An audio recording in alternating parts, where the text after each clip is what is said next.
Yeah. Anasema ni wa church, lakini life ina twist. Mejabi show vibe, reality check.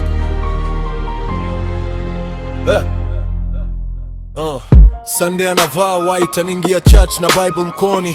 Monday anarudi streets, maisha yanamwita kimya kimya moyoni. Anasema Yesu ndiye njia, lakini njia zake zina kona nyingi. Marafiki fake wanamzunguka, wanampoteza taratibu kidogo kidogo mwingi. Selfie na filters, Insta na post blessed, lakini ndani ya roho yake kuna vita. Ana stress, anatafuta mapenzi ya kweli, lakini nakutana na players, wanaume wa hadi nyingi, mwisho wanageuka betrayers. Church girl anapambana na dunia, anawatabasamu ndani kuna majeraha.